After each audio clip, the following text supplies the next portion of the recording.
The call came on a Thursday evening in April. I was in the kitchen making dinner. The kind of ordinary Thursday evening that has no reason to become anything other than what it is, something quiet, something routine, the unremarkable middle of a regular week. My sister's name appeared on my screen. I answered. "Hey," I said. "Rachel." Her voice had a specific quality I recognized, the tone she used when she had already made a decision and was telling me about it rather than discussing it. "We sold the house. It's done. Closing was today."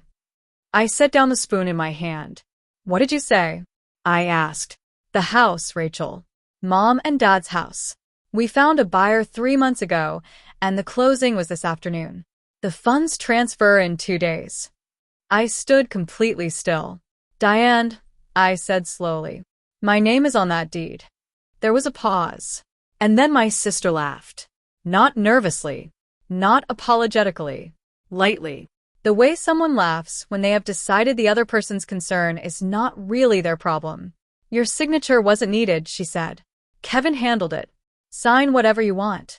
I said nothing. For 10 full seconds, I said absolutely nothing. "Rachel," she said. "I heard you," I said. "Good. I'll send you the numbers tomorrow so you can see your share." The call ended. I stood in my kitchen looking at the phone in my hand. Then I put the spoon in the sink, turned off the stove, and went to find Marcus Webb's number. What Marcus discovered by morning left my sister completely pale. Before I tell you what he found, please take a second to like this video, subscribe to the channel, and tell me in the comments what country you are watching from. Now let's begin. My name is Rachel Simmons. I am 38 years old. And the house my sister sold on a Thursday afternoon in April was the house I grew up in. The house on Claremont Street in Columbus, Ohio, where my parents had lived for 31 years, where my mother had kept a garden along the back fence, where the third stair from the bottom still squeaked no matter how many times my father tried to fix it. My parents died 18 months apart. My father first, then my mother, as sometimes happens when people have built their lives so completely around each other that one cannot long survive the absence of the other. They left the house to Diane and me equally. Equal shares, both names on the deed. A clear and simple inheritance from two people who believed that fair meant equal and that their daughters would handle it that way. I had believed that too.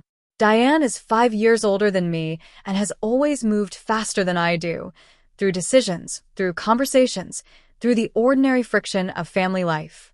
She had married Kevin Hartley 8 years ago, and Kevin was the kind of man who looked at a piece of property and saw a number before he saw anything else. He had been talking about selling the Claremont Street house since before my mother's funeral arrangements were finalized. At the reception in my parents' living room, surrounded by the people who had known them, Kevin had mentioned the market conditions to my uncle, and I had heard it from across the room and felt something close to revulsion that I had kept entirely to myself. I was not ready to sell. I understood, rationally, that keeping an empty house in a neighborhood we no longer lived in was not a permanent solution. I understood the carrying costs, the maintenance, the practical argument that Diane and Kevin made every 3 months in conversations that felt increasingly like negotiations I had not agreed to enter. But I was also the person who drove to Claremont Street on my parents' birthdays and sat in the driveway for a few minutes and let the house exist. I was the person who had kept the spare key on my keyring not because I needed to enter, but because its weight was familiar.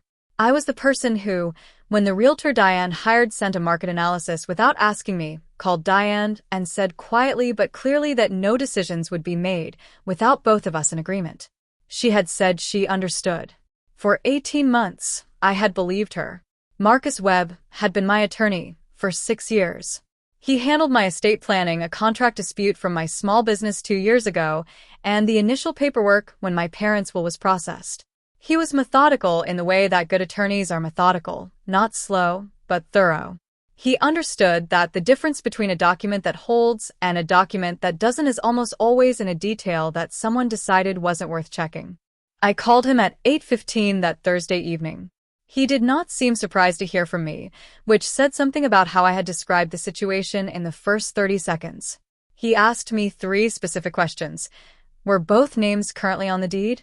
Had I signed any power of attorney, limited or general, related to the property at any point? Had I received any written notice of a pending sale that I had acknowledged in any form? No, no, no. He told me to email him a copy of the deed and everything in my records related to the house. He told me to get some sleep. He said he would call me in the morning. I did not sleep. Marcus called at 7:42. His voice had the particular careful quality it carried when he was about to tell me something precise and significant. Rachel, he said, I need you to understand what I'm telling you before I tell you what happens next. Okay, I said. The deed to the Claremont Street property lists you and Diane Hartley as co-owners with rights of survivorship. That has not changed. It currently still lists both names because the transfer filed yesterday has not yet been fully processed through the county recorder's office. There is a standard review window, and the title company submitted the transfer documents late in the day. I said nothing. I was writing everything down. I pulled the transfer documents this morning, Marcus continued. They include a signature on the deed release form under your name. I looked up from my notebook. I didn't sign anything, I said. I know, he said, because the signature on that form does not match your signature on the original deed documentation filed 2 years ago. I have both in front of me. They are not close. The room was very quiet. Someone signed my name, I said. Someone signed your name, Marcus confirmed. And a notary seal was applied to the document certifying that the signature was made in their presence. A pause. I ran a check on the notary's registration number this morning. Their license was suspended 8 months ago following an investigation into fraudulent notarizations in 2 other property transactions in Franklin County. I sat down. Marcus, I said. This is real estate fraud, he said directly. Forging a co-owner's signature on a deed transfer, obtaining a fraudulent notarization, and proceeding to close a sale on jointly owned property without the legal owner's consent or knowledge. These are felony-level offenses under Ohio property law. I looked at the window. Outside, the morning was completely ordinary. A neighbor walking a dog. A car pulling out of a driveway. What happens now? I said. I've already contacted the county recorder's office and flagged the transfer for review. That process has been suspended pending investigation. I've also notified the title company, who are not having a good morning because their error in processing a transfer with a suspended notary's seal creates significant liability for them. He paused. The buyer, I said. Do they know? They will buy this afternoon through their attorney.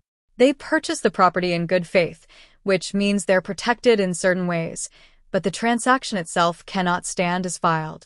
Their funds, which went into an account controlled by your sister and her husband, are in the process of being flagged as part of the fraud investigation.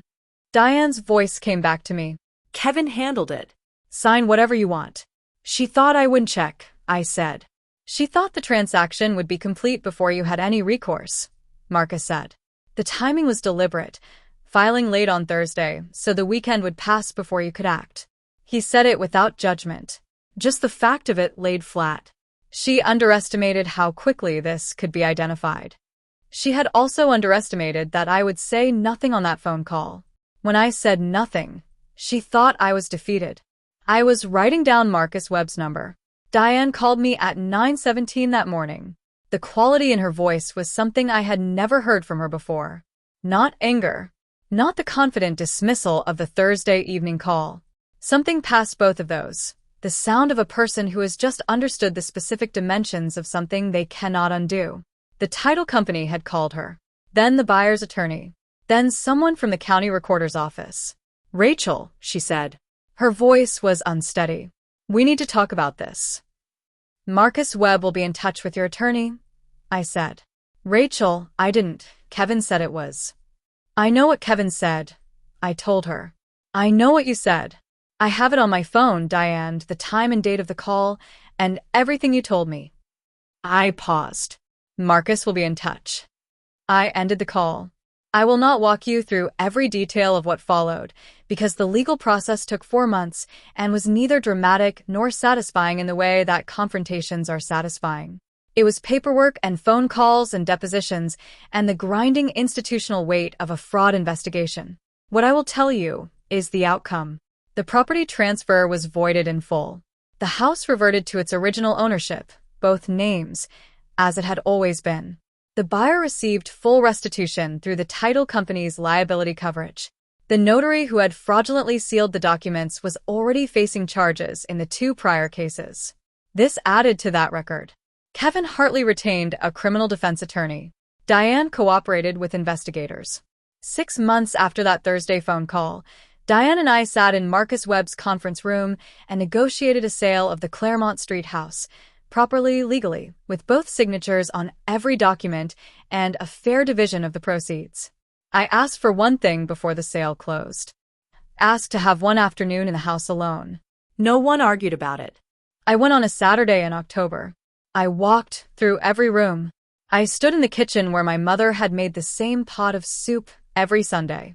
I sat on the back step where my father used to drink his coffee in the evenings. I went down the stairs, and I felt the 3rd step from the bottom give its familiar sound under my weight.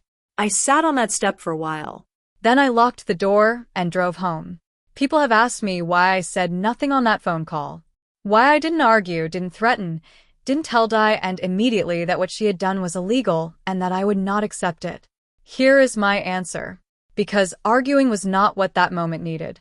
What that moment needed was clarity, a clear understanding from me to myself of exactly what had just happened and exactly what I was going to do about it.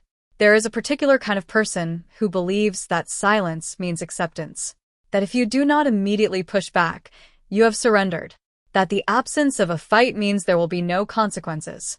My sister heard my silence that Thursday evening and her defeat. She did not hear me picking up my phone. The people who move fastest are sometimes counting on the fact that you will not move at all. They build their plans around your inaction. They schedule closings on Thursday afternoons because they have calculated how long it will take you to respond. They do not account for an attorney who answers his phone at 8:15 in the evening. They do not account for someone who says nothing and then does everything. My name was on that deed. It took one phone call and one morning to remind the right people of that fact. Some things are yours. Know what they are. Know what they require. And when someone tries to take them, don't argue. Call Marcus.